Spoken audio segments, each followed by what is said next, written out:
Basi katika siku ambayo Mungu amependezwa nayo,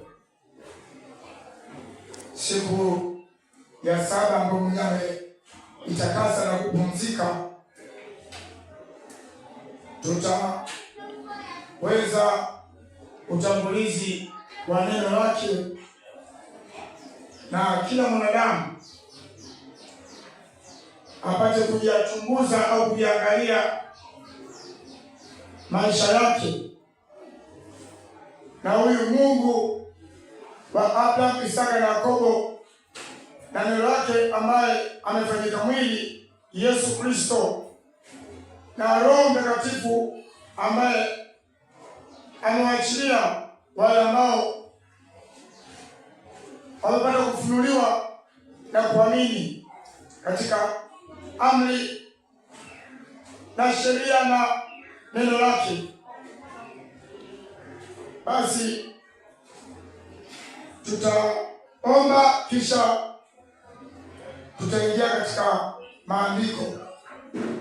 Mungu uliye mtakatifu, Mungu uliyeumba vyote, Baba, tunakushukuru, tunasema ni asante kwa kutuweka mpaka wakati huu Bwana, tukiwa bado hai Bwana. Hujatuachilia tu kwa hai tu Bwana, bali Bwana umetuachilia Bwana tuzidi kunyenyekea, tuzidi kujikana katika maisha ya ulimwengu Bwana, na kumfuata mwanao Yesu Kristo, na kujitwika msalaba Bwana, na kutii neno na sauti yako Mungu wa mbinguni. Baba, tumejikabidhi kwako, tusaidie kwa uwezo wako Mtakatifu. Fungua mioyo ya kila mmoja Bwana, fungua masikio ya kiroho Bwana, ndani ya kila mmoja Bwana, kampatie neno lako likapate kuingia na likafanye kazi katika maisha yao ya kiroho Bwana, mpaka siku ile utakapokuja. Ni katika jina safi la mwana Yesu Kristo nimeomba, hata kusadiki. Basi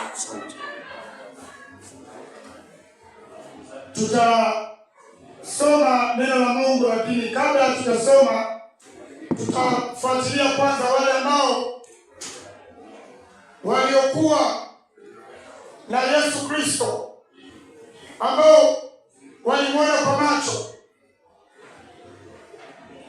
na wakumwamini katika macho ya kiroho na katika roho zao na nafsi zao, walitembea naye, na hao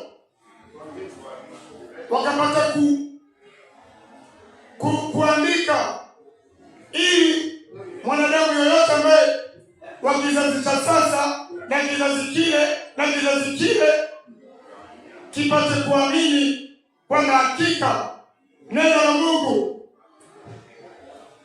ambaye neno hili ni Yesu Kristo mwanaye, kwamba hakika kweli alikuwa katika ulimwengu huu, aliishi katika ulimwengu huu, akafundisha, akaonya, akakaripia maovu yote, kisha akamwaga damu yake ili kila mmoja atajiamini kwamba makosa yake, dhambi zake alizichukua katika mwili wake kupitia damu ya agano, damu ya thamani, wakapata msamaha na ondoleo la dhambi. Kisha mwili wake ukafa na roho yake ilikwenda kuzimu kwa ajili ya wale wengine. Kwa baada ya siku tatu alifufuka.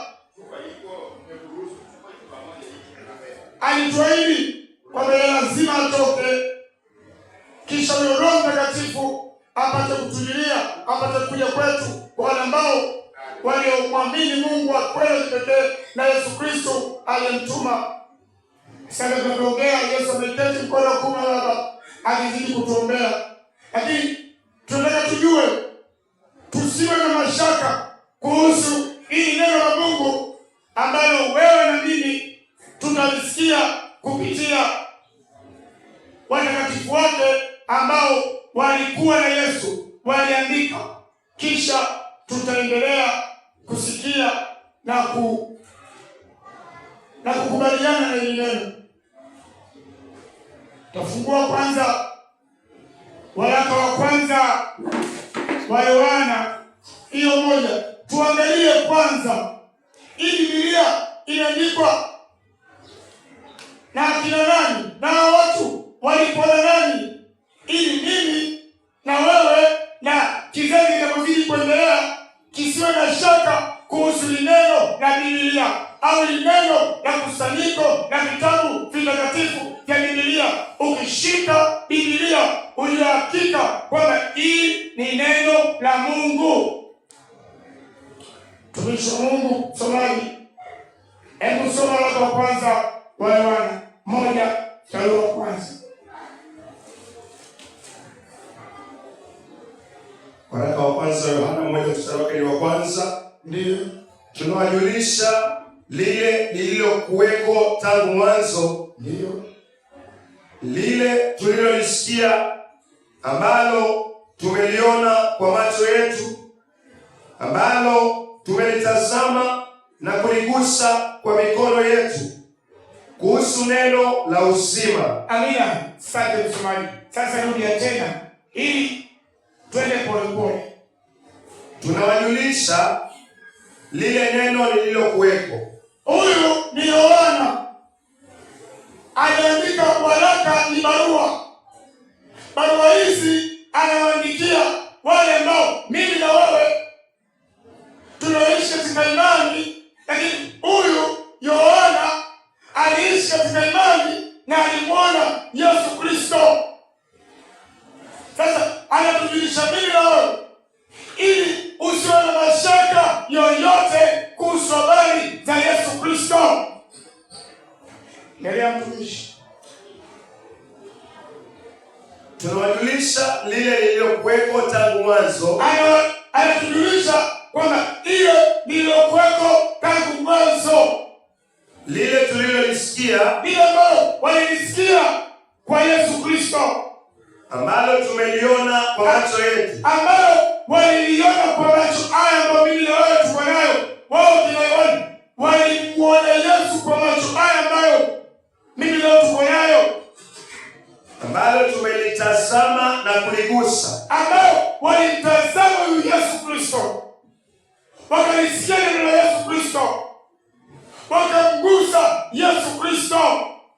Kwa hiyo walikuwa hawana mashaka. Anapoandika barua hii, anapoandika waraka huu, anataka kizazi hichi kipate kuamini pasipo shaka yoyote, ambalo tumelitazama na kuligusa kwa mikono yetu, kuhusu neno la uzima. Kuhusu neno la uzima. Uzima ni Yesu Kristo. Hawa ni mashahidi wanaomtolea shaka kuhusu habari za Yesu Kristo. Hawa ni mashahidi ambao walikuwa na Yesu Kristo. Je, mashahidi ni wawili au watatu?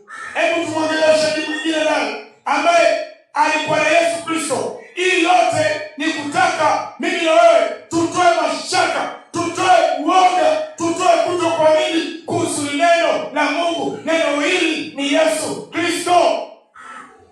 Waraka wa pili wa Petro 1:16. Hao ni watu ambao walitembea na Yesu. Hizi habari ambazo zinaandikwa ni ambazo walitembea na Yesu. Anasemaje na Petro? Yohana anasema tulikuwa na Yesu, tulimuona kwa macho yetu, tulimgusa, tukampapaza, tukaamini kwamba huyu ndiye Yesu, yeye na ndiye uzima. Naye shahidi wa pili Petro anatuambiaje? Waraka wa pili Petro 1:16. Teremka kwa neno la Mungu polepole, mtumishi wa Mungu. Tulipowafundisha juu ya uweza na kuja kwa Bwana wetu Yesu Kristo, hatukufuata hadithi zilizotungwa kwa werevu, bali tulishuhudia kwa macho yetu, utukufu wake.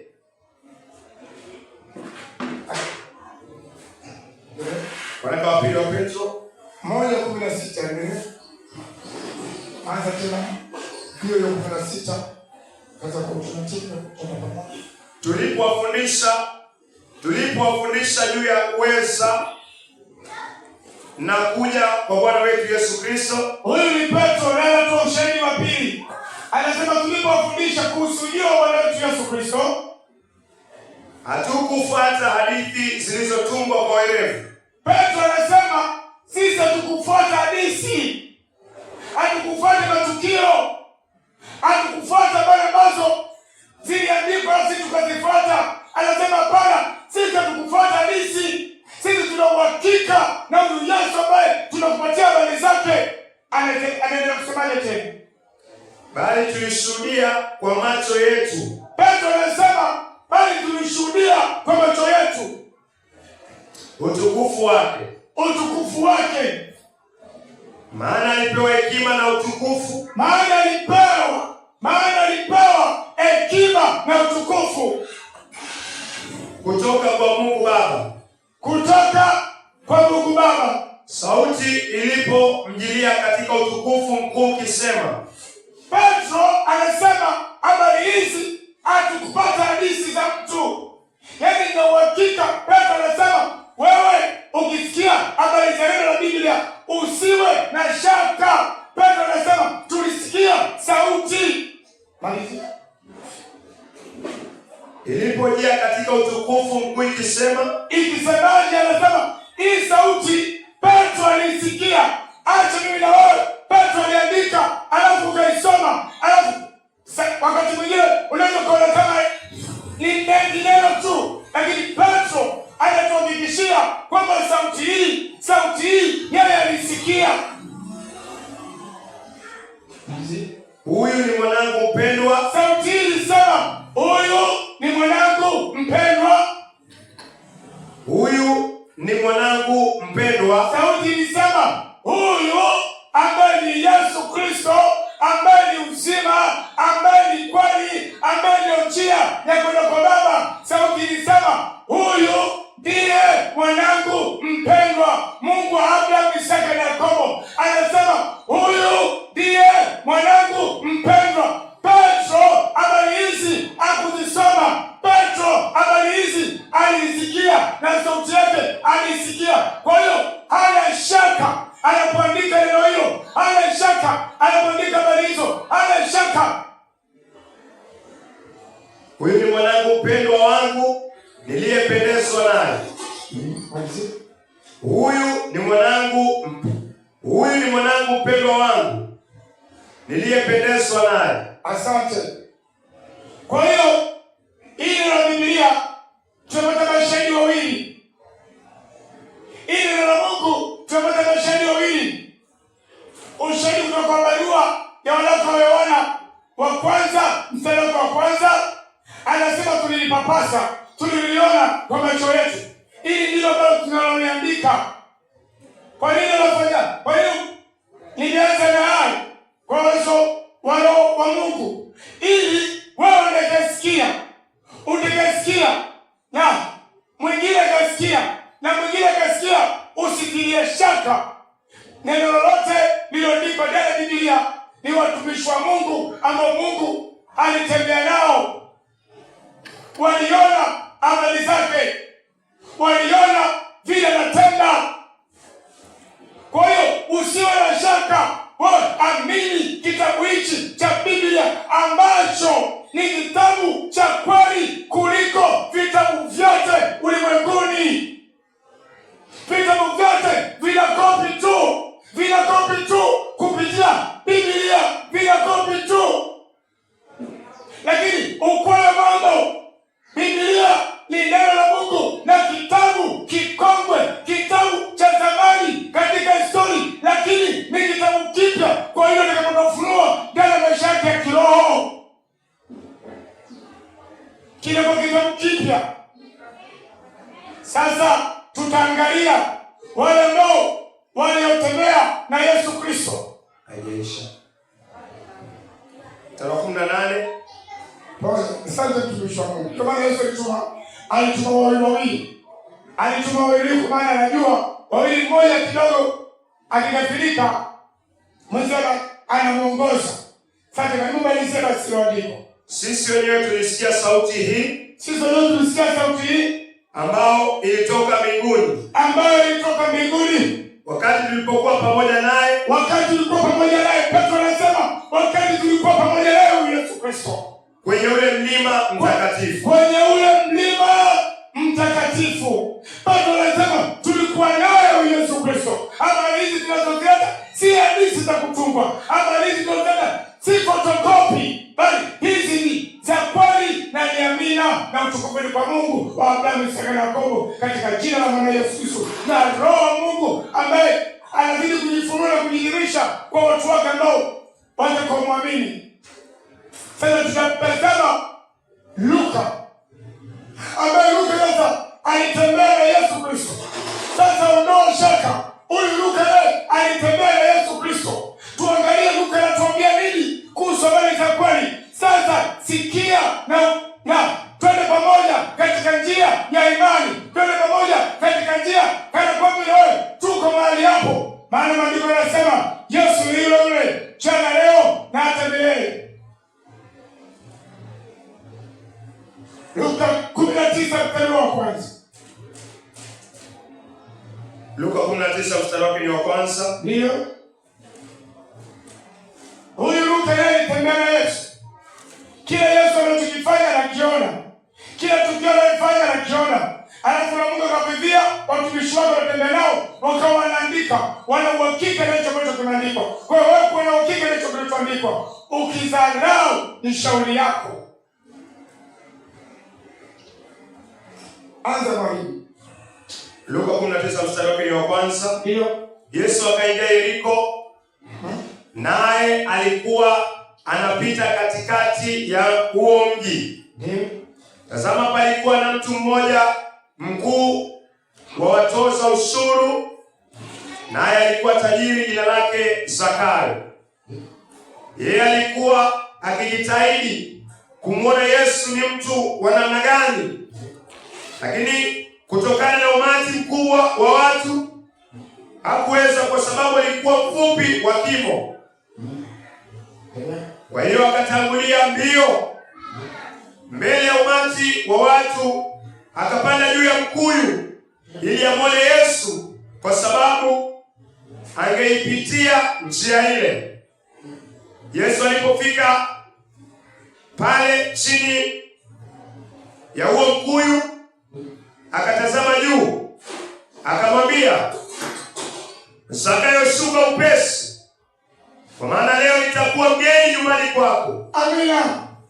Sasa rudia tena andiko ambalo huyu ni Luka, naye alitembea na Yesu Kristo, alimwona Yesu Kristo, alitazama Yesu Kristo, kile Yesu alichokuwa akitenda wakati huo. Na Yesu ndio huyu tunazungumza habari zake leo. Sasa huyo ndio Yesu. Nguvu hizo ambazo zilitendeka mpaka leo, nguvu hizo zipo kwa wale ambao watakapata imani kuhusu Mungu wa kweli wa kipekee na Yesu Kristo aliyemtuma. Imani hiyo ipo na nguvu hizo zipo, na habari hizi hao waliotuandikia walitembea na Yesu Kristo. Si habari za kutungwa, si habari za kuletewa mbinu fulani tu, mjuzi fulani tu wa uongo. La hasha, hizi ni habari za kweli ambazo Yesu alipokuwa katika mwili huu, alipokuwa katika dunia hii, alipokuwa katika mwili huu wa dhambi, ili amtafute mwanadamu aliyepotea apate kumpata kisha amwokoe. Anza tena mtumishi wa Mungu Griffin Nele. Mstari wa kwanza.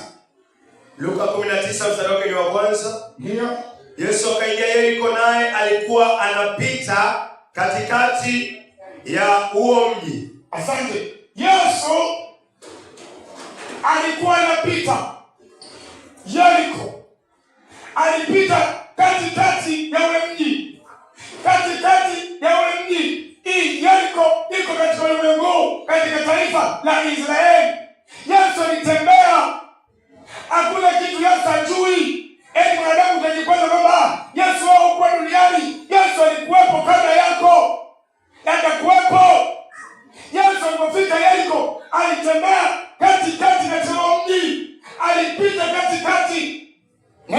Farisayo. Tazama, palikuwa na mtu mmoja mkuu wa watoza ushuru. Katika mji ule wa Yeriko kulikuwa kuna mtu mmoja ambaye mashuhuri, ambaye ni tajiri, ambaye ni mtoza ushuru. Naye alikuwa tajiri, jina lake Zakayo. Alikuwa tajiri na jina lake Zakayo. Huyu mtu alikuwa tajiri na ana fedha na jina lake Zakayo. Habari hizi zilifanyika katika ulimwengu. Hao ambao wametuandikia walimwona Yesu akitenda hayo, hao ambao wametuandikia walimwona Zakayo akitenda hayo. Endelea. Mstari wa 3. Yeye alikuwa akijitahidi kumwona Yesu ni mtu wa namna gani. Kwa sababu huyu Zakayo anasikia habari za Yesu Kristo. Anasikia kuhusu huyu Yesu Kristo ndio uzima. Anasikia kuhusu Yesu Kristo huyu ndio njia kwenda kwa Baba. Anasikia Yesu Kristo huyu alitukanya wasiotii neno lake. Kuna ziwa la moto limeandaliwa tayari, limeandaliwa kwenye shetani na malaika zake, lakini mwanadamu akikataa kutii neno ziwa pia limeandaliwa. Huyu Zakayo akaanasikia habari za Yesu Kristo na alikuwa anazifuatilia.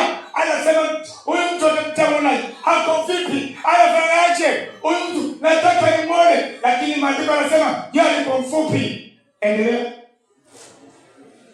Yeye alikuwa akijitahidi kumwona Yesu ni mtu wa namna gani, lakini kutokana na ufupi umati mkubwa wa watu hakuweza, kwa sababu alikuwa mfupi wa kimo. Sasa wakati hii umati wa watu wengi wanamfuata Yesu, wanamwangalia Yesu, lakini katika umati mkubwa ambao wanamfuata Yesu, umati mkubwa sana wanamfuata Yesu, wanataka tu kumwona huyu Yesu anafananaje, mbona na uweza wa kiungu ndani yake, mbona na ukuu wa kiungu ndani yake, mbona huyu Yesu kaja tukamwangalie anafananaje. Lakini kuna mmoja, Zakayo, hakutaka kumwangalia katika macho ya kimwili. Zakayo alikuwa anamtazama Yesu katika macho ya kiroho. Zakayo alitaka kupenya, lakini kwa sababu watu ni warefu, alafu wana nguvu, alafu watu wale wanamjua Zakayo ni mtu wa jinsi gani.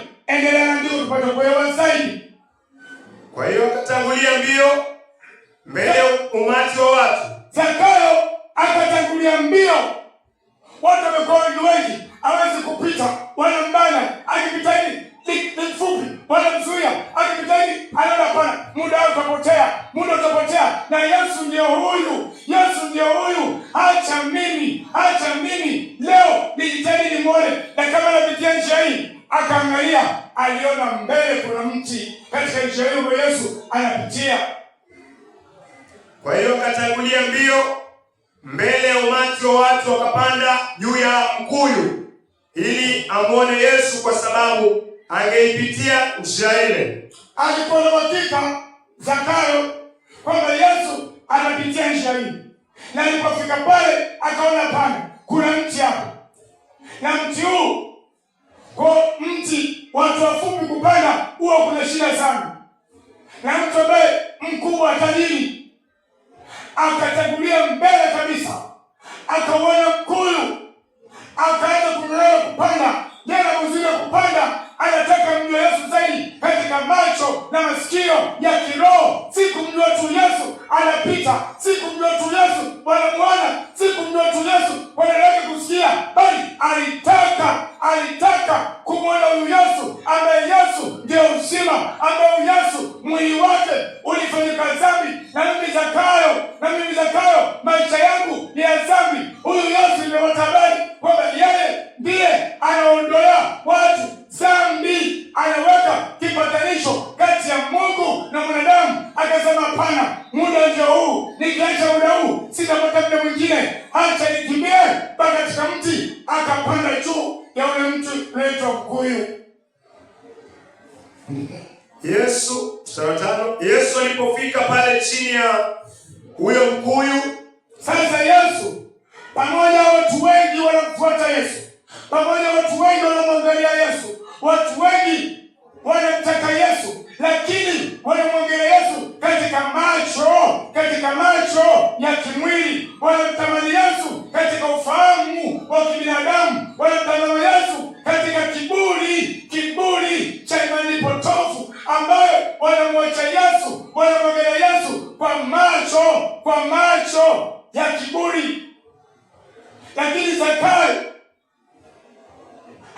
akamwangalia Yesu kwa macho ya kiburi.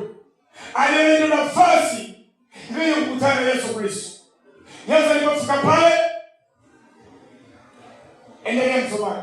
Yesu alipofika pale chini ya huo mkuyu, akatazama juu, akamwambia, Zakayo, shuka upesi. Yesu alipofika pale mkuyu, kwa sababu Yesu anaangalia tamanio kwamba huyu anataka kweli kukutana mimi. Alipita hiyo njia, watu wengi wanatembea nao, lakini aliona watu wengi hao hawana tamanio na Yesu Kristo ambaye ndio wokovu. Akasimama akamwambia Zakayo, teremka huko juu, shuka upesi, kwa maana leo nitakuwa mgeni nyumbani kwako. Anamwambia Yesu, anamwambia Zakayo, kwa maana leo Zakayo, mimi nitakuwa mgeni nyumbani kwako. Hivyo Zakayo akashuka upesi, akamkaribisha Yesu nyumbani kwake kwa furaha kubwa. Akaona huyu Yesu leo anakuja kwangu. Yesu akashuka, Zakayo akashuka. Baada Yesu kumwambia Zakayo shuka, Zakayo akashuka akamfuata Yesu na furaha kubwa, baada ya kuambiwa leo mimi nitakuwa mgeni katika nyumba yako.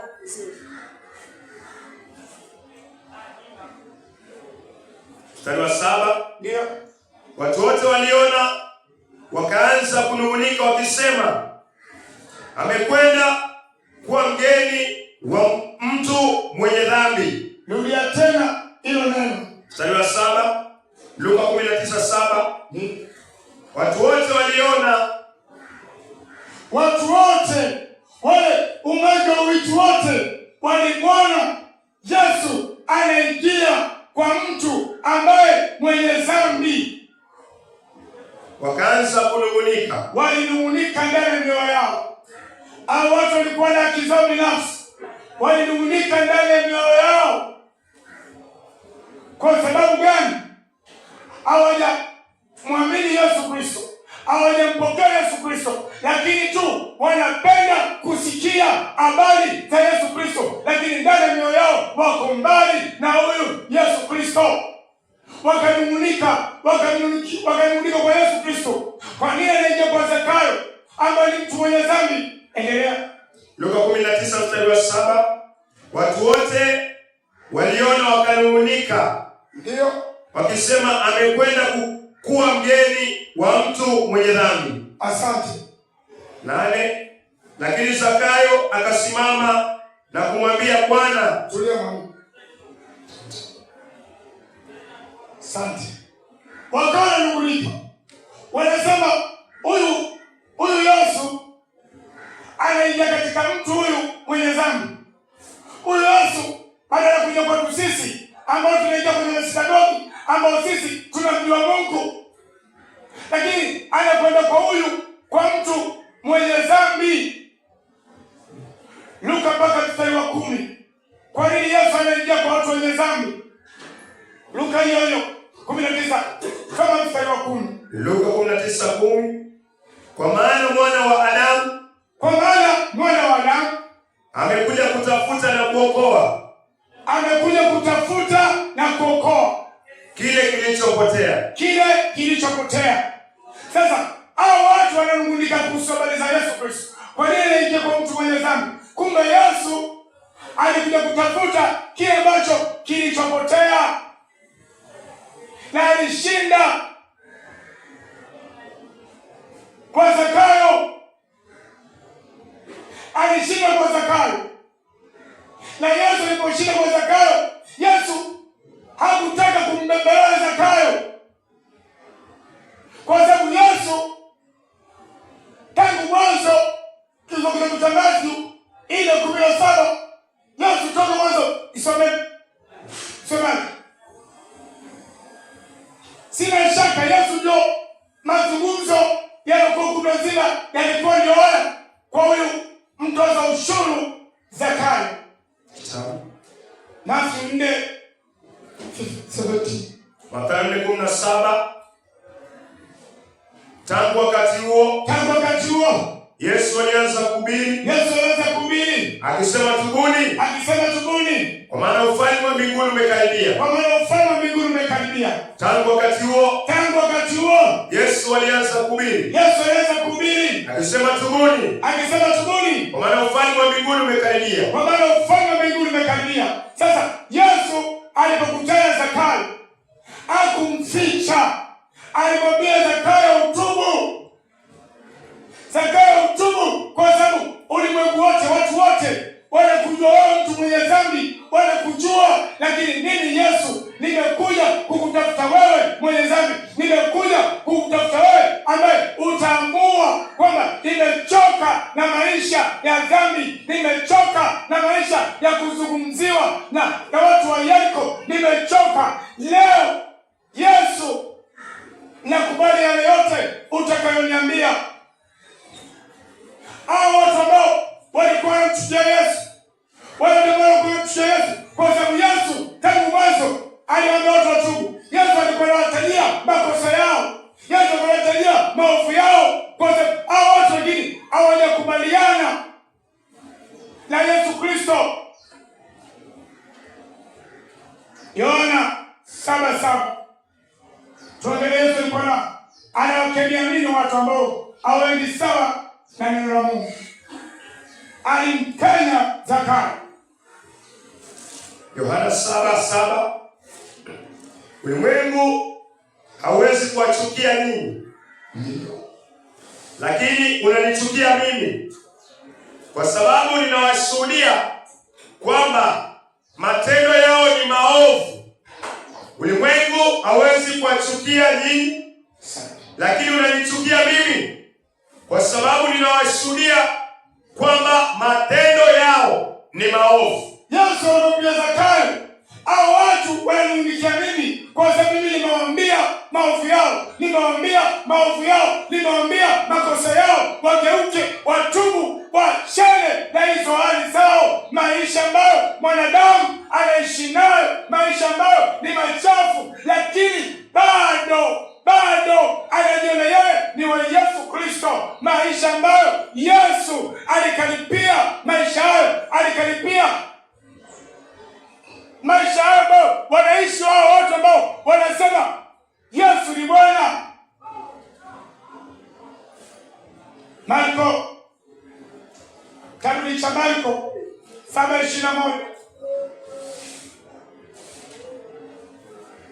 Marko 7:21.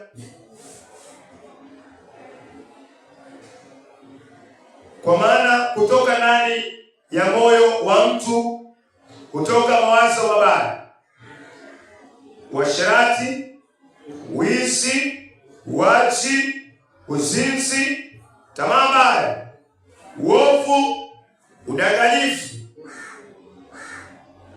ufisadi, wivu, matukano, kiburi na upumbavu. Maovu yote hutoka ndani. Sasa Yesu alikuwa anachukiwa na watu na ulimwengu kwa sababu alikuwa anawakaripia, kwa sababu alikuwa anawakanya, anawaonya katika mawazo yao. Mawazo yao yanatoka nini? Mawazo yao, hao watu ambao walikuwa wanamchukia Yesu kwa sababu wanalikiri jina la Yesu, wanasema Yesu ni Bwana, wanakiri wao ni Wakristo, lakini hawatii sheria wala amri za Mungu. Wanamchukia Yesu, wanachukia mpaka amri zake. Yesu alimkanya Zakayo, akamweleza yote, akamwambia Zakayo, wewe unafanya kazi yako kutoka ushuru vibaya, wewe unazulumu watu, wewe unatesa watu, umepewa kazi hiyo, lakini kazi yako ni kunyanyasa wanyonge. Zakayo, kila mtu anakutambua, lakini leo ulipanda juu ya mti, Mimi nakwambia shuka juu ya mti, kwa sababu mimi nitachukua dhambi zako. Waraka wa kwanza wa Petro 2:24.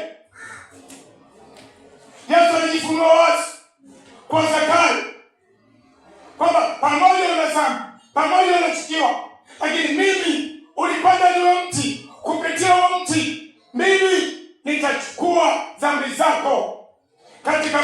wangu. Madamu Zakayo, amini tu. Achilia vyote ambavyo ulivyovipora, achilia vyote ambavyo ulivyokuwa unawaza, achilia vyote kulisema kwa kwamba wewe uko na Mungu wa Abrahamu, Isaka na Yakobo. No, hauna. Wewe hauna. Sawa. Waraka wa kwanza Yohana 2:24. Waraka wa kwanza wa Petro 2:24. Asante. Yeye mwenyewe alizichukua dhambi zetu katika mwili wake. Yesu anamfungua, anambia mimi nitachukua dhambi zako, hizi ambazo watu wanakucheka, hizi ambazo watu wanakudharau, hizi ambazo watu wanakusiaki, ili mradi tu ukubaliane na neno langu, ukubaliane na mimi, ambaye mimi nitazichukua dhambi zako katika tendo la imani, katika tendo la imani. Si utaona dhambi eti napenda nena baba Yesu Kristo, ni tendo la imani, niamini mimi. Rudia tena maandiko. Waraka wa kwanza wa Petro 2:24. Ndio. Yeye mwenyewe alizichukua dhambi zetu katika mwili wake. Ndio. Juu ya mti. Alichukua dhambi zetu katika mwili wake juu ya mti. Zakayo pamoja ulipanda mti wao utakusaidia. Shuka chini, mimi kuna mti nimeandaliwa katika mwili wangu, nichukue dhambi zako.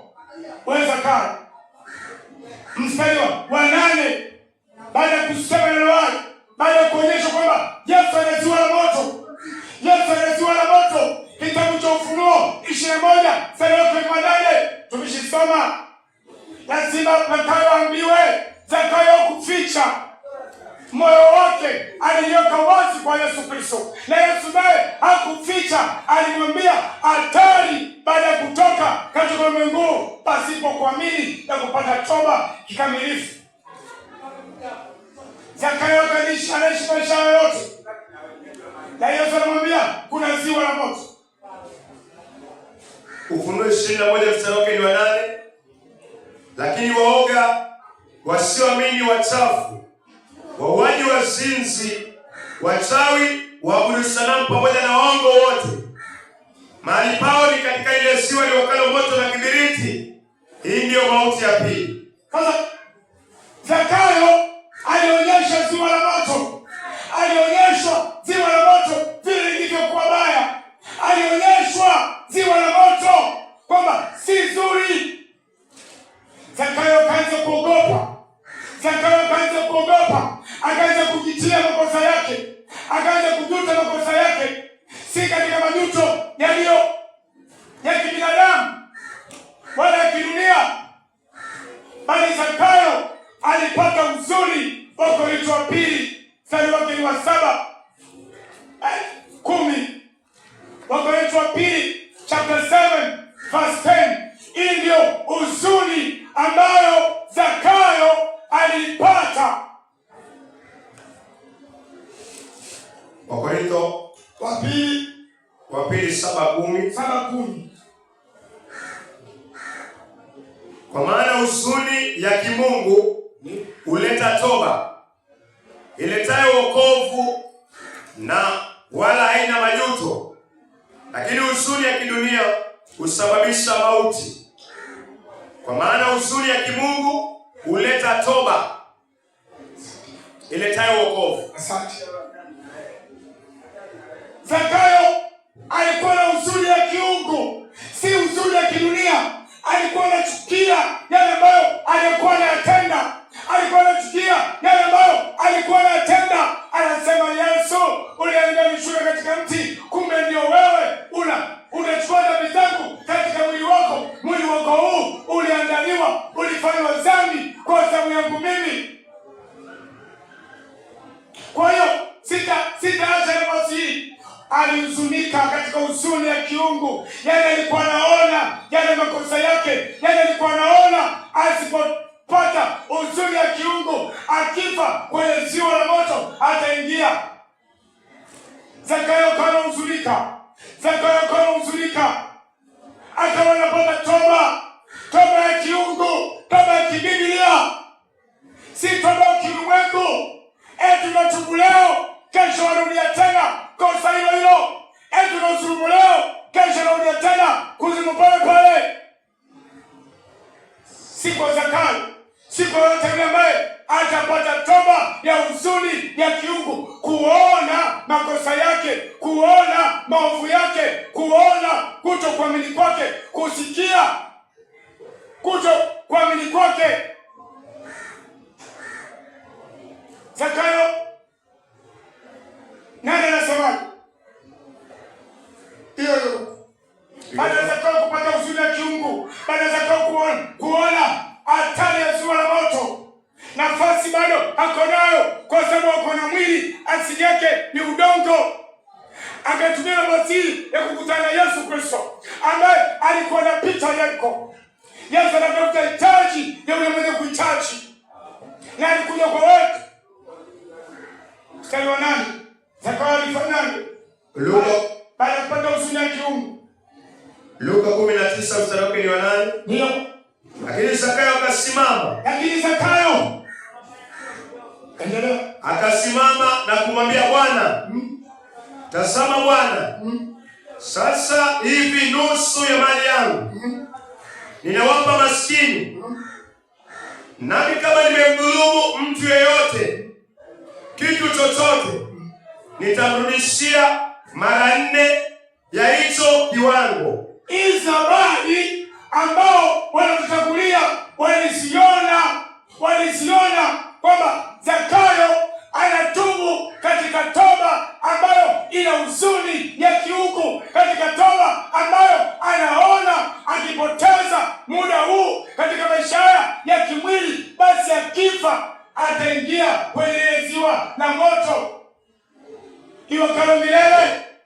Zakayo aliogopa, alisimama, hakuogopa tena wale watu ambao walimwambia Zakayo na dhambi. Alisema, niambieni mimi mwenye dhambi, lakini nikitoka hapa mimi sitakuwa na dhambi tena. Kwa sababu niko na Yesu, kwa sababu niko na Yesu Kristo, Yesu mwenye uzima, Yesu mwenye uokovu, Yesu ndio njia. Akasema, niiteni majina yote, lakini mimi nikitoka hapo kwa Yesu sitakuwa tena mwenye dhambi. Zakayo alimwambia Yesu, nitarudisha. Hebu rudia tena maneno Yesu ambayo anakiri Zakayo, na hatarudia tena. Si kama atarudia tena, hapana, hatarudia tena. Hii ndio huzuni ya kiungu imemgusa mpaka anamwambia Yesu. Anakiri kwa mdomo wake, anasemaje Zakayo? Luka 19 mstari wa 8. Ndio. Lakini Zakayo akasimama na kumwambia Bwana. Zakayo akasema kwa Bwana Yesu, tazama Bwana, sasa hivi Yesu, nusu ya mali yangu nitawapa maskini. Nusu ya mali yangu ambayo nilidhulumu watu, sasa nitawapa maskini. Dunia tena ina neno ambalo Zakayo amenisema, si toba tu, eti toba narudia vile vile. Hii ndio toba ya huzuni ya kiungu. Yesu anasema, dunia tena nisikie Zakayo alisemaje? Lakini Zakayo akasimama na kumwambia yeye Bwana. Zakayo hakuogopa macho ya watu. Zakayo hakuangalia watu. Hakuangalia wale watu ambao walikuwa wanamzuia. Hakutaka kusikia habari za watu. Alisikia habari za Yesu Kristo. Alisimama akasemaje?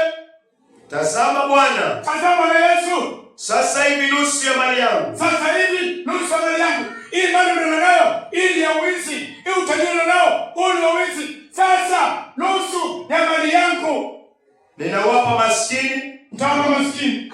Nami kama nimemdhulumu mtu yoyote. Na anasema kama nimemdhulumu mtu yoyote, kitu chochote, nitamrudishia mara 4 ya hicho kiwango. Hebu rudia tena hiyo toba. Hii ndio toba.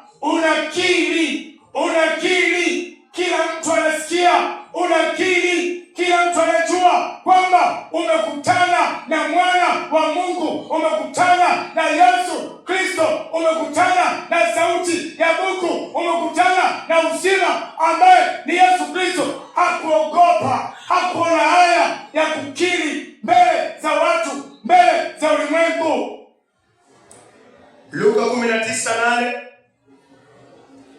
Lakini Zakayo akasimama na kumwambia Bwana, Yesu, tazama Bwana, sasa hivi nusu ya mali yangu ninawapa maskini.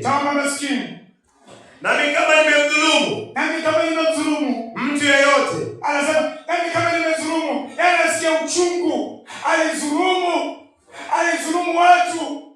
Anasema kama nimedhulumu na amedhulumu,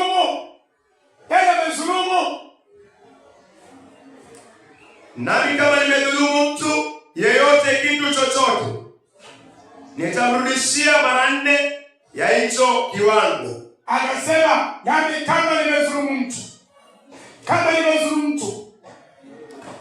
anaweza akafanya kitu katika kupitiwa katika kudhulumu. Anasema kama nimedhulumu mtu katika kazi yangu, anasema nitamrudishia mara 4. Sasa moyo huu, neno hili hebu ligeuze kwako na kwangu vile vile. Ligeuze kwako na kwangu likijenga katika hapo.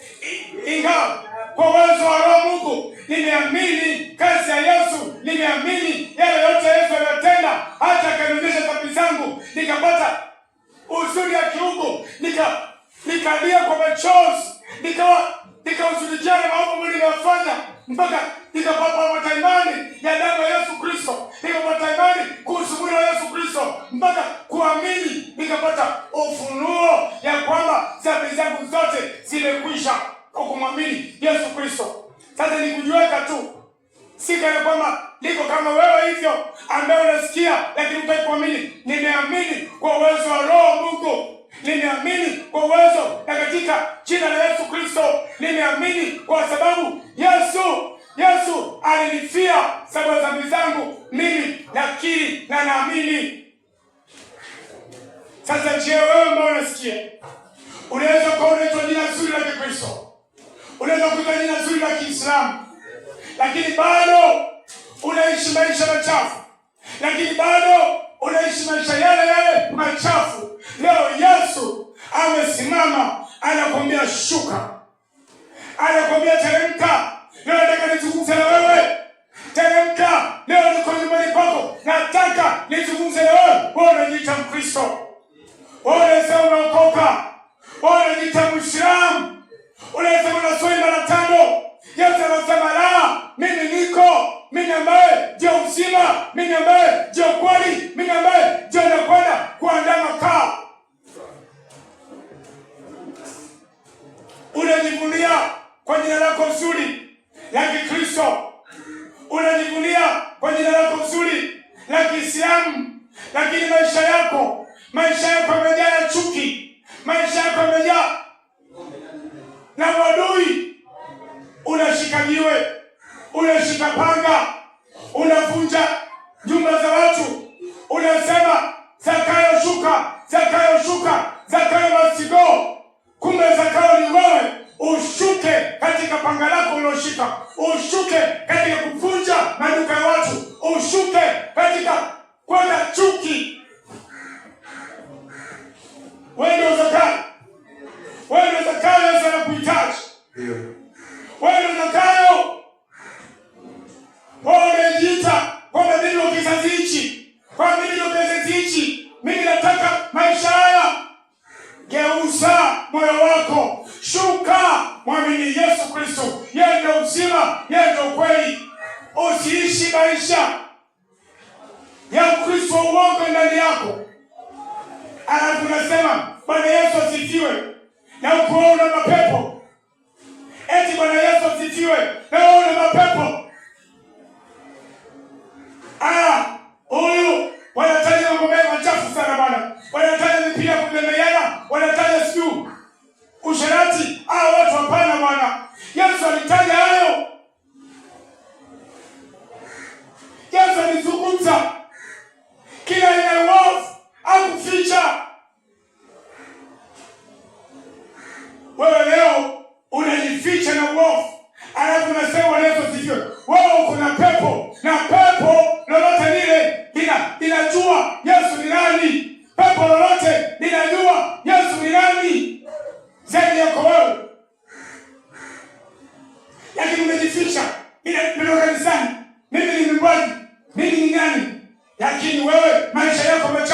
maisha yote ya Wagalatia 5:19 uko nayo. Maisha ya usherati, maisha ya uchafu, maisha ya ibada ya sanamu, maisha ya uchawi, maisha yote wewe uko nayo, na unajiita bado Kristo. Wewe uko na pepo. Yesu angekuwepo angekwambia nyamaza, lakini leo Roho wa Mungu anakwambia nyamaza. Luka 4:41. Tuangalie watu wenye mapepo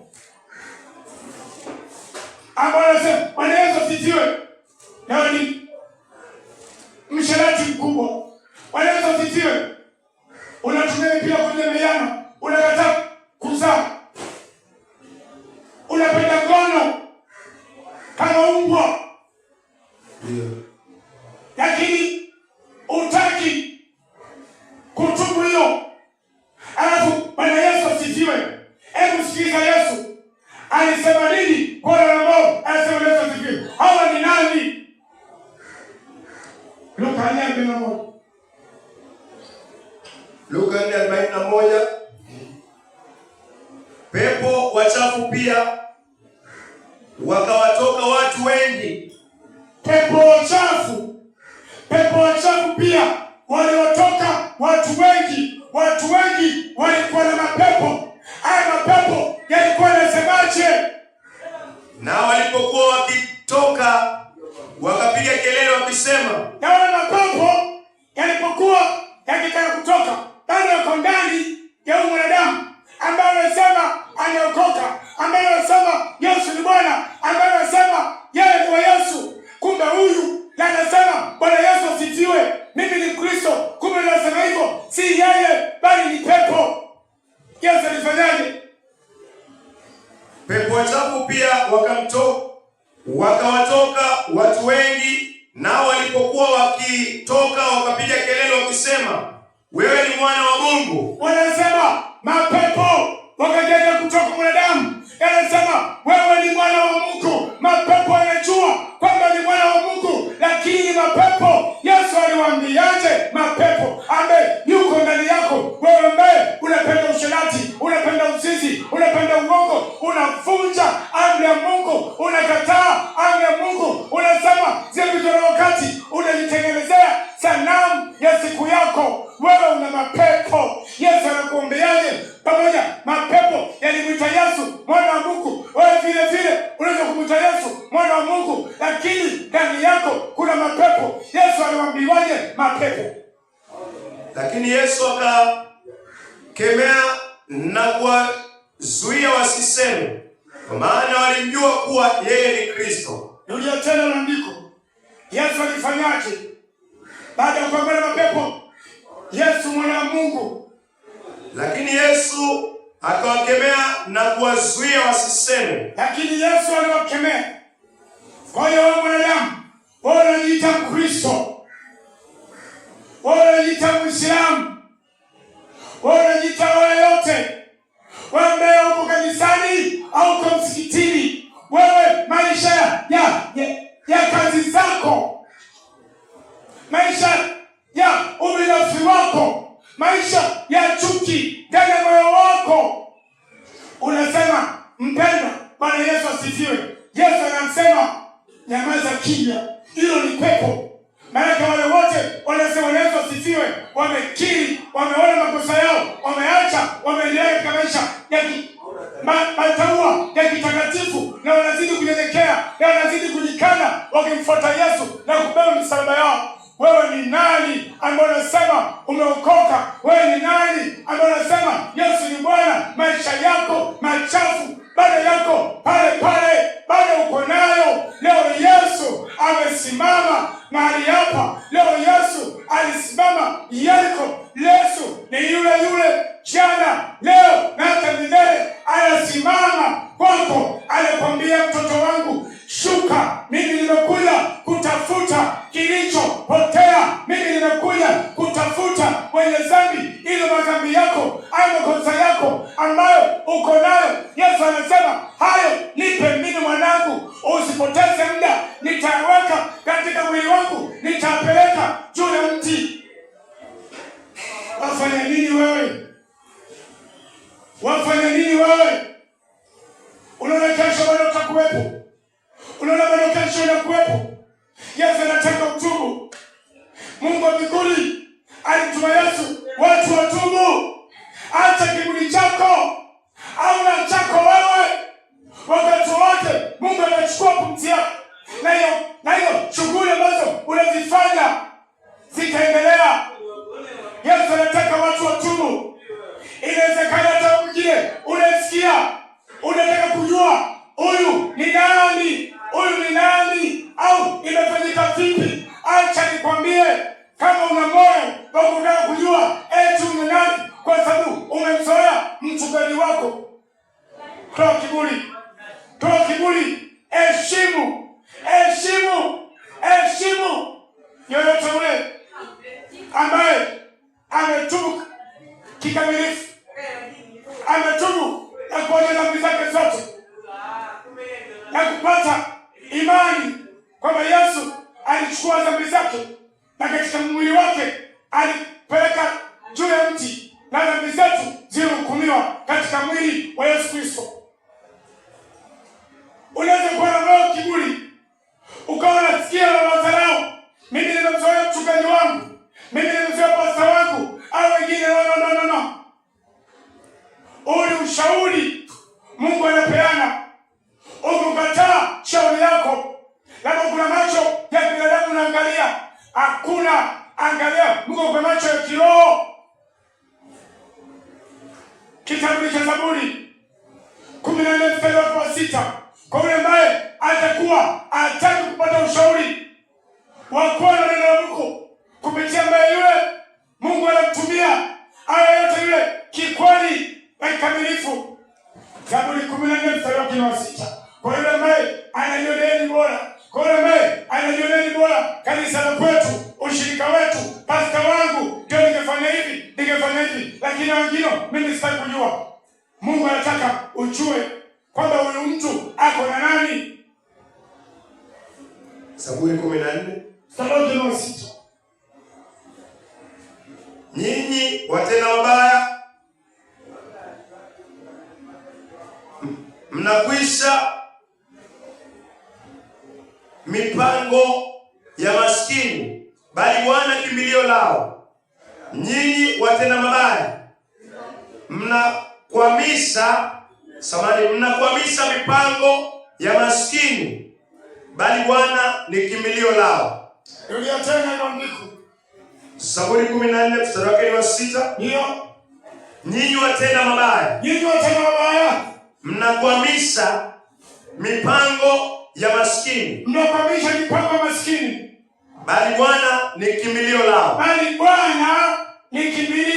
lao. Wewe una moyo huo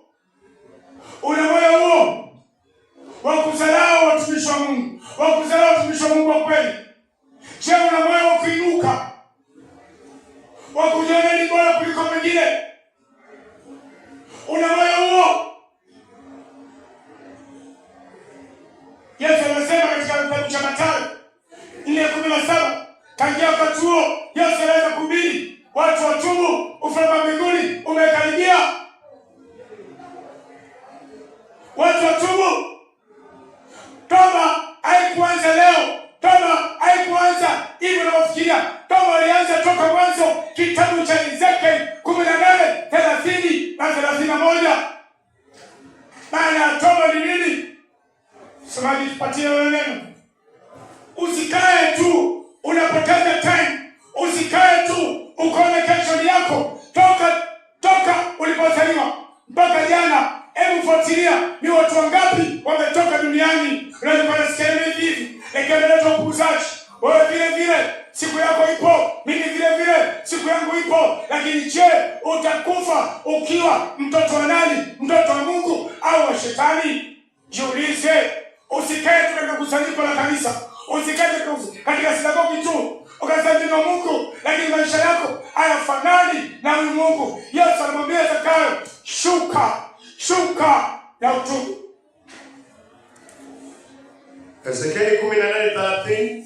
Hii ndio maana ya kutubu ile kutoka mwanzo.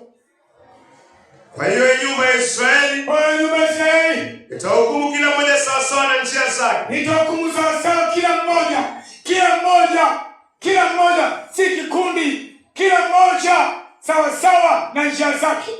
Asema Bwana Mwenyezi. Asema Bwana Mwenyezi. Tubuni. Tubuni. Geukeni kutoka makosa yenu yote. Geukeni kutoka makosa yenu yote. Ndipo dhambi haitakuwa anguko lenu. Ndipo dhambi haitakuwa anguko lenu. Usijifiche kwa kanisa. Ujifiche kwa jengo. Kanisa ni wewe. Usijifariji eti umeombewa sala ya toba. Ili ombi watu wengi wanafikiria kwamba ombi hili wakisema tu hivyo basi wameokoka au walichunguzi maisha yao. Wanatumia sana ile ombi. Ili ombi ni kweli tena amina, lakini walitumiaje? Warumi 10:9. Watu wengi ilikuwa kwenye kumsema niliombewa sala toba basi nimeokoka. Maisha yako yanaishi vipi? Warumi 10:9. Ndio.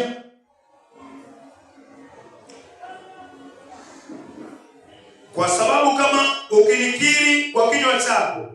Kwa sababu kama ukikiri kwa kinywa chako kwamba Yesu ni Bwana. Kwamba Yesu ni Bwana. Na kuamini moyoni mwako. Na kuamini moyoni mwako. Kwamba Mungu alimfufua kutoka kwa wafu. Alimfufua kutoka katika wafu. Utaokoka. Utaokoka. Ombi hili ni kweli tena amina. Lakini ombi hili shetani ameweka uongo ndani ya mioyo ya watu. Wanaamini hivyo kisha maisha yao yanakuwaje? Kama utaamini hivyo na maisha yao yatabadilika, ni amina. Ukikiri umekiri nini? Ukikiri umekiri nini? Maana nasema ukikiri kwa kinywa chako ndio umekiri nini? Uliona makosa yako na uliyakubali, uliakiri. Si tu ndio nyuma yangu. Alafu mtu anasema anakusemesha wewe eti ndio nyuma yangu. Sema na Yesu, mimi ni mwenye dhambi. No. Haiendi hivyo.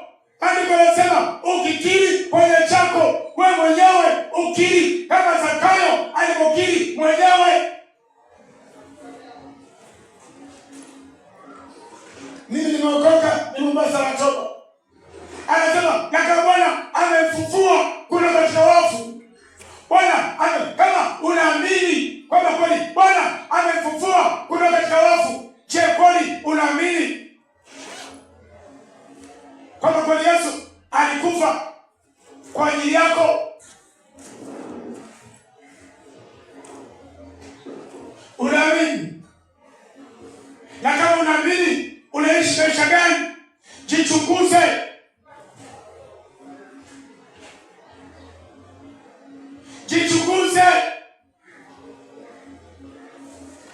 Jiangalie. Usifikiri na kusanyika nasema Yesu ni Bwana, Yesu ni Bwana. La hasha. Alitaji jina la Yesu bure. Unataja Yesu kwa mamlaka ya nani? Wewe una pepo kama maisha yako machafu na unataja jina la Yesu, uko mbali. Yesu leo amesimama mbele yako, anakwambia shuka mwanangu, njoo kwangu. Wafanya nini? Usipoteze muda. Usipoteze wakati. Angalia maisha yako, angalia na Mungu, angalia maisha yako, angalia Yesu Kristo. Ushahidi tumeupata kwamba neno hili ni la kweli. Wapo ambao wanatembea na Yesu Kristo. Kitabu cha Waraka wa kwanza 1 tumeambiwa, Yohana anasema tuliliona, tumelishika, tumelichunguza kwamba uje uzima. Petro anasema kwamba hatukuhadithiwa kwa hadithi za uongo, bali tumeshuhudia. Hebu niletee kwa haraka hizo verse. Waraka wa kwanza Yohana 1:1. Isabeli za kweli, wewe tuachilia moyo wako, mwamini Mungu wa kweli, wa damu Isaka na Yakobo katika mwana Yesu Kristo. Acha kufanya upumzaji. Waraka wa kwanza Yohana 1:1. Waraka wa kwanza Yohana 1:1. Ndio. Tunawajulisha lile lililokuwepo tangu mwanzo. Huyu alitembea na Yesu, Anasema tunaadhimisha lile lilikuwa tangu mwanzo, lile tulilolisikia, ambalo tumeliona kwa macho yetu, ambalo tumelitazama na kuligusa kwa mikono yetu. Bali tumelitazama huyo Kristo, tulimtazama na tulimgusa kwa mikono yetu, tuliona alama misumari mikononi na miguuni, tulimgusa kwamba huyu ndiye Yesu. Kuhusu neno la uzima, Petro naye anashuhudia hivyo. Petro kwanza 1:16, Petro pili 1:16, Petro pili 1:16. Ndio tulipowafundisha juu ya uweza na kuja kwa Bwana wetu Yesu Kristo. Hao watu walikuwa walifundisha juu ya uweza kuja kwa Bwana wetu Yesu Kristo. Hatukufuata hadithi zilizotungwa kwa werevu. Petro anasema hadithi zote za Zakayo, habari zote za Yesu, hatukufuatwa na hadithi zilizotungwa, bali tulishuhudia kwa macho yetu, utukufu wake. Maana alipewa heshima na utukufu kutoka kwa Mungu Baba. Sauti ilipomjia katika utukufu mkuu ikisema, huyu ni mwanangu mpendwa, wangu ninayependezwa naye. Sisi wenyewe tulisikia sauti hii. Petro anasema sisi wenyewe tulisikia sauti hii, ndipo tukaandika maneno haya, ambayo ilitoka mbinguni wakati tulipokuwa pamoja naye. Ambayo ilitoka mbinguni, sauti ilitoka mbinguni, ambayo tulikuwa pamoja na Yesu Kristo. Mambo haya tumeona wenyewe, hatukuhadithiwa. Haya tumeona, tumeandika haya ili wale mimi ambao hatukuona katika macho ya kimwili, lakini wale ambao wanaamini katika macho ya kiroho, wanaamini kwenye ule mlima mtakatifu.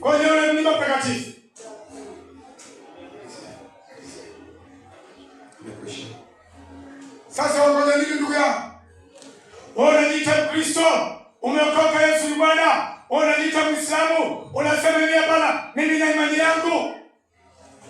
Imani ni moja ya Mungu Abrahamu, Isaka na Yakobo, na Yesu Kristo alimtuma, kwa sababu Yesu Kristo yeye ndiye aliyekwenda kwa Baba. Yesu Kristo yeye ndiye atarudi. Hakuna yoyote.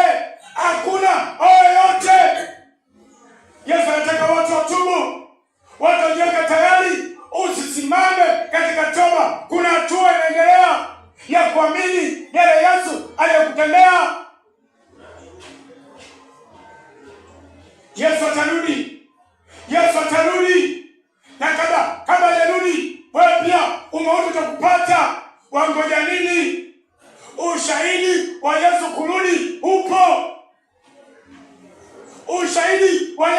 kurudi upo. Biblia weka wazi kwamba Yesu atarudi. Acha tu kusikia, eti nasikia, lakini malaika wanahakikisha kwamba Yesu atarudi. Matendo ya Mitume 1:9. Sasa uthibitisho wa malaika. Wafanya nini wewe? Bado unacheza na pumzi ya Mungu. Bado unacheza nayo. Hiyo pumzi Mungu ataichukua, utakwenda kujibu. Mbona unapoteza wakati? Unasubiri kesho. Bado unaendelea na tamaa za ulimwengu. Bado unaendelea na tamaa ya kutekelezwa masikio yako. Sikia malaika sasa wanahakikisha Yesu atarudi. Inaweza kwa Yesu asirudi, wewe ukafa katika kifo cha kutokumwamini Yesu Kristo. Sasa malaika nao wanapohakikishia, ndio maana tunasema ili Biblia huyu Yesu ni wa kweli kupita vitabu vyote ulimwenguni, ni cha kweli. Wewe angalia tu vitabu vingine, angalia tu, lakini Biblia ni vitabu vya kusanyiko vitakatifu vya Mungu, ni kweli. Malaika wanakiri. Yesu amefanyaje? Matendo ya Mitume 1:9. Baada ya kusema maneno haya, walipokuwa wanatazama, akachukuliwa juu mbinguni mbele ya macho yao, na wingu likampokea wasimwone tena. Mstari wa 10. Walipokuwa bado wakitazama macho yao kuelekea juu, alipokuwa akienda zake mbinguni, tazama ghafla wanaume wawili waliovaa mavazi meupe wakasimama karibu nao, wakasema, enyi watu wa Galilaya, mbona mnasimama mkitazama juu mbinguni? Huyu Yesu aliyechukuliwa kutoka kwenu kwenda mbinguni atarudi tena jinsi hiyo hivyo mlivyomwona akienda zake mbinguni. Asante, rudie tena kwa utaratibu. Ama tunapata ushahidi wa malaika sasa. Wao wafanya nini ukikutubu makosa yako? Wao wafanya nini bado unachetea, unapenda ulimwengu? Wao wafanya nini bado uko ndani ya kanisa, uko ndani ya msikiti, unasema kwamba wewe ni wa Mungu, wewe si wa Mungu, kama bado hujatubu makosa yako? Yesu atarudi. Usifikishe malaika wanasema Yesu atarudi. Atarudi kwa katika hali gani? Je, ni mtoto wa Mungu au wa shetani? Yesu anataka watu watubu na wamwamini yeye, aliyetumwa na yeye. Rudia tena. Walipokuwa bado wakikaza macho yao kuelekea juu, wakina Petro, wakina Yohana, wakina Matthew, wakina Luka, wakina Magdalena, wale wote waliotembea na Yesu Kristo, wakati wanamwangalia Yesu, wanazungumza Yesu akafanyaje? Akienda zake mbinguni. Walimwona Yesu akienda zake mbinguni. Tazama ghafla wanaume wawili. Yaani mitume si kama walihadisiwa, bali waliona yule Yesu aliyekuja kwa ajili ya yule mwenye dhambi, huyu Yesu aliyekuja kwa yule aliyepotea, huyu Yesu ambaye amekwenda kuandaa makao, huyu Yesu ambaye ameweka ziwa la moto kwa wale ambao hawatamwamini katika mwili huu. Walimuona Yesu akipaa. Walimuona Yesu akipaa. Hakuna eti wewe usiamini neno hili, usiamini kitabu hichi, usimwamini Mungu wa Abrahamu, Isaka na Yakobo, usimwamini Yesu Kristo, usiamini Roho wake Mtakatifu. Walipokuwa wanashangaa, wanaume wawili waliovaa mavazi meupe wakasimama karibu nao. Wakasema, hawa ni malaika sasa. Wakasema, enyi watu wa Galilaya, mbona mnasimama mkitazama juu mbinguni? Huyu Yesu aliyechukuliwa kutoka kwenu kwenda mbinguni atarudi tena jinsi hiyo hivyo mlivyomwona akienda zake mbinguni. Dada yangu, ndugu yangu, wafanya nini na maisha haya? Dada yangu, ndugu yangu, kwa nini bado nakupatia maisha haya? Bado naishi maisha machafu, bado naishi maisha ya kutokuamini, bado naishi maisha ya uovu, bado najitoa wa Mungu, wewe ni wa Yesu. Yesu anakuambia utubu. Yesu anakuambia geuza moyo wako. Yesu anakuambia shuka, teremka. Wewe ni Zakayo, shuka.